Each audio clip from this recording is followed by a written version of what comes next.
monde. Fait qu'aujourd'hui, on va faire une petite démo sur le CSS. On va retourner sur le côté créer un document HTML, la page web. Ensuite, on va aller sur le côté CSS, comment lier le document, faire quelques sélecteurs CSS pour montrer un peu l'interaction avec la page HTML. Et ensuite, je vais vous laisser vous amuser avec ça dans le but de se préparer pour le prochain cours. Fait qu'encore une fois, un petit rappel. Si je vais dans mon Finder, l'explorateur Windows pour Windows, je me suis créé un dossier web vidéo pour simplifier, mais sinon j'ai un dossier web pour chacun des cours. Si je vais dedans, j'ai mes exemples qu'on a fait depuis le début du cours. Fait ici, je vais pouvoir créer un nouveau dossier qui va être par exemple l'introduction au CSS.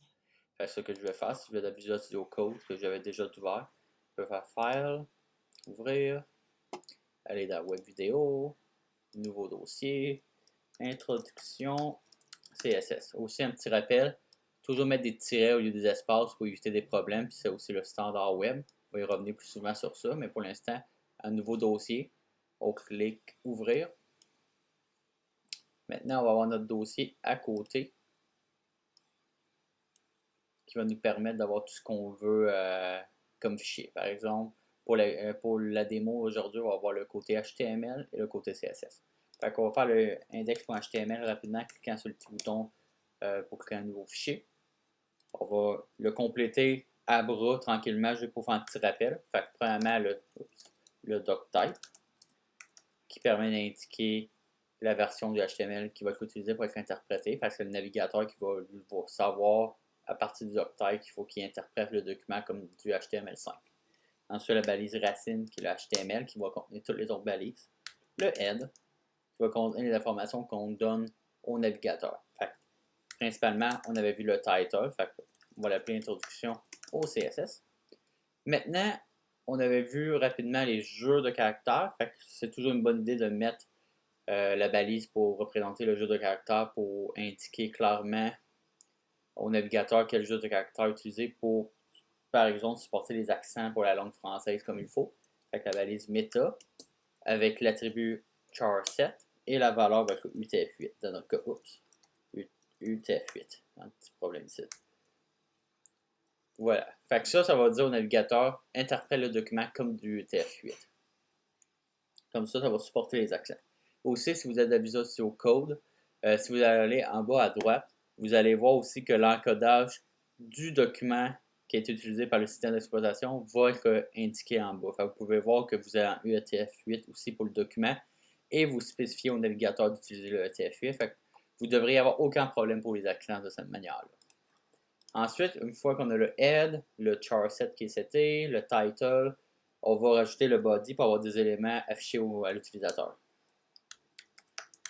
Fait qu'on va rajouter le titre 1 de niveau 1, H1, introduction au CSS. On va mettre des différents titres et des paragraphes comme exemple. À titre d'information, on va fermer ça pour le moment. À titre d'information, on ne va pas utiliser vraiment du vrai texte ici. On va juste mettre des affaires pour s'amuser à toucher au HTML. On va faire un H2. Avec, on va dire, un autre titre de niveau 2. Je ne vais pas montrer vraiment c'est lequel de niveau 2. On va mettre un paragraphe pour avoir du contenu. Vous avez parlé du lorem ipsum qui était pour avoir du texte rapidement pour pas mettre n'importe quoi. Si vous utilisez Visual Studio Code, vous pouvez juste taper lorem. Vous allez avoir l'abréviation qui apparaît. Vous pouvez faire Tab ou Enter pour autogénérer du lorem pour vous rapidement. Comme ça, vous pouvez facilement avoir du contenu sans avoir à aller sur Internet le chercher. Ce qui est vraiment pratique pour les maquettes, les prototypes de sites web. On va faire un autre titre de niveau 2. Oups. Deuxième, on va dire. En deuxième. Oui, je suis en anglais. Je vais écrire les sans accent, mais en théorie, j'aurais switché mon clavier en français. On va mettre un autre paragraphe. Et on va encore mettre du lorem. Alors, je vais taper lorem, tab.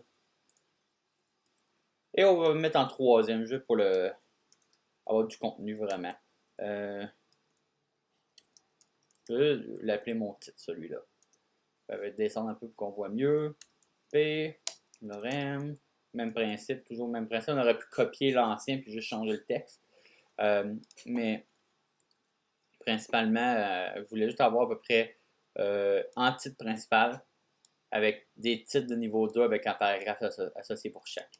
Fait que on va pouvoir tester rapidement. Si on va dans l'explorateur, clic droit, Reveal in Finder, ouvrir dans l'explorateur pour Windows. Encore une fois, ça c'est vraiment si vous ne vous rappelez pas où vous l'avez mis. Mais dans ce cas-là, je savais que je l'avais mis sur mon desktop, web vidéo. Je peux vous le montrer. Desktop, web vidéo, introduction CSS et mon fichier est là. C'est un accès rapide pour y accéder plus rapidement. Fait qu'ici, si je double-clique, sinon clic droit, ouvrir avec pour choisir le navigateur de mon choix, mais Brave, c'est mon navigateur par défaut. Fait que double-clic, il va me l'ouvrir. Une seconde. Ici. Je vais le mettre en plus petit pour qu'on voit le code et le HTML. Ça, j'en ai plus besoin, je peux le fermer. J'aime bien montrer les deux rapidement. Fait qu'ici, vous voyez qu'on a le HTML qu'on vient de coder, on a le résultat ici dans le navigateur. Fait que principalement, ce qu'on va faire maintenant, c'est qu'on va rajouter du CSS et on va styliser rapidement pour changer les couleurs, la grosseur du texte pour s'habituer à la syntaxe du CSS. Fait que principalement, on retourne à l'explorateur, on clique sur un nouveau fichier. Le standard, habituellement, comme je disais, c'est style.css pour le premier fichier CSS d'un site web. Fait que style.css pour l'extension. Vous voyez que les icônes sont différentes pour indiquer le langage est différent entre les deux fichiers. Une bonne pratique pour vous habituer, c'est toujours écrire, par exemple, cibler le body, puis mettre en background color différent, comme pink, le point virgule, pour voir si la liaison entre l'index.html fonctionne ou non. Fait que, si je vais dans l'index.html, on va utiliser le fichier style.css. Donc, pour faire la liaison entre l'HTML et le CSS, il faut utiliser la balise link. Fait que, link. Je vais vous montrer qu'on peut mettre l'attribut, les attributs plutôt dans l'ordre qu'on veut, il n'y a pas d'importance. Fait que dans les notes de cours, c'était le href qui est dans le premier. Je vais vous montrer le rel pour la relation en premier. Fait que rel égale les guillemets. Oups, excusez-moi, les guillemets. Fait que ici, étant donné que ça indique la relation pour la balise link, dans ce cas-là, ça va être un fichier CSS, une feuille de style. Audi, c'est style sheet. C'est toujours le même standard pour les feuilles de style. C'est toujours style sheet au singulier. Oups. Ensuite, le href, c'est le lien vers le fichier qu'on veut inclure, vu qu'on fait une liaison externe dans ce cas-là. Fait que, si vous avez un projet, ouvrez dossier comme j'ai fait, vous allez voir les fichiers qui apparaissent pour vous. Fait que style.css et vous pouvez le fermer. Si tout a fonctionné, après avoir sauvegardé évidemment, vous faites un refresh ici, votre background va devenir rose. Si vous avez fait une erreur, par exemple, style sheet, vous le mettez au pluriel, par exemple, qui n'est pas valide. Si vous faites un refresh, vous allez voir que le CSS ne fonctionne pas parce que vous n'avez pas bien lié le CSS. Si vous faites une faute dans le nom, comme style2.css qui n'existe pas, et vous faites un refresh, il va rester blanc parce que ça ne fonctionne pas, que le nom n'est pas bon.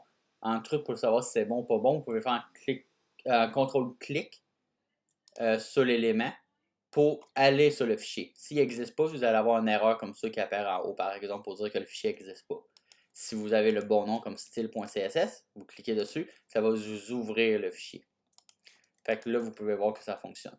La syntaxe ici, principalement, c'est juste pour vous assurer que le fichier est bien lié. Pour être sûr que vous ne commencez pas à écrire plusieurs lignes de code CSS, puis vous vous rendez compte après qu'il n'y a rien qui marche, juste parce que vous avez mal fait la liaison.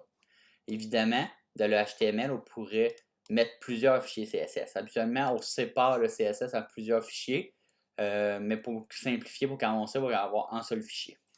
Fait une fois qu'on a ça, on va pouvoir faire un petit peu de CSS. Par exemple, le H1. Oups. H1. On va mettre le texte rouge. Fait encore une fois, habituellement, on devrait utiliser l'hexadécimal. Ici, j'ai utilisé le mot anglais. Si on voudrait du rouge en hexadécimal, ce serait le dièse FF0000. Vu que c'est du RGB, les deux premiers symboles représentent le rouge, les deux autres le vert, les deux autres le bleu. Puis vous voyez que Visual Studio Code me donne un auto, pas un auto, mais un color picker pour me permettre de sélectionner la couleur que je veux, puis me donner une représentation visuelle de tout ça. Fait que, mettons, si je fais en save, sauvegarde le fichier, je refresh à côté, vous voyez que l'introduction est rendue rouge. Si je fais H2, on va mettre ça bleu. Fait qu'encore une fois, si on prend l'hexadécimal, on pourrait faire 0, 0, 0, 0, FF pour du bleu. Parce que c'est RGB, c'est tout le temps rouge, vert, bleu. Fait qu'à côté, ça devient bleu. Le paragraphe. Même principe, dans ce cas-là, on pourrait mettre du gris pour un petit rappel. Color. Si vous voulez du gris en hexadécimal ou en RGB, c'est que les trois variantes doivent être pareilles. Fait que par exemple, 80, 80, 80. En mettant les trois variantes de la même valeur, ça va nous donner un gris automatiquement. Plus qu'on est proche du 0, plus que ça va être foncé, plus qu'on est proche de FF, ce qui est le 255, la valeur maximum, plus que ça va être pâle. Fait que ici, j'ai un gris quand même foncé, parce que si je fais un refresh, vous voyez le gris ici, le texte a changé de couleur. C'est aussi possible, évidemment, de changer le background color. Ça, vous allez pouvoir vous amuser. C'est le même principe pour les couleurs, sauf que c'est background color, la propriété. Ce qu'on va faire à la place ici, c'est qu'on a le H1 qu'on va mettre plus gros, juste pour montrer un exemple, qu'on peut combiner plusieurs propriétés CSS. Fait qu'on va dire 40 pixels, par exemple. Vous voyez qu'il est grossi un peu selon le standard par défaut. Si on veut qu'il soit plus gros, on va mettre par exemple 50. Vous voyez qu'il grossit dans mon navigateur quand je fais le refresh de ma page. Fait qu'habituellement, il y a des techniques pour déterminer la taille qu'on devrait mettre. Ici, c'est juste pour s'amuser avec les propriétés CSS. Fait que je vais mettre 40 juste pour le rapetisser, puis qu'il y ait moins d'espace blanc avec la grosseur de ma fenêtre. Puis je vais vous montrer le text align aussi si vous voulez centrer les éléments, par exemple, ou les justifier ou les aligner à droite. Fait que, par exemple, le text align, vous pouvez mettre center pour centrer le texte. Fait que si je mets text align center, mon introduction CSS va se faire centrer, en plus avec le rouge et 40 pixels de hauteur. Fait qu'encore une fois, vous mettez tout le CSS que vous voulez. Vous amusez avec les sélecteurs. Ici, c'est des sélecteurs de balises, c'est-à-dire que ça va cibler tous les éléments HTML de la page pour lui appliquer le style. Une chose qui est importante aussi à se rappeler, c'est qu'habituellement, on devrait styliser par défaut les éléments. Ensuite, on peut utiliser d'autres sélecteurs, comme le sélecteur de classe, pour appliquer un style spécifique. Par exemple, si je vais dans mon .html, je veux indiquer que ma classe ici, ce titre-là plutôt, il est important. Je vais utiliser une classe CSS pour montrer la signification qui est important. Fait que je vais faire en classe. Alors, l'attribut pour une classe CSS, c'est classe égale les guillemets, ensuite la valeur.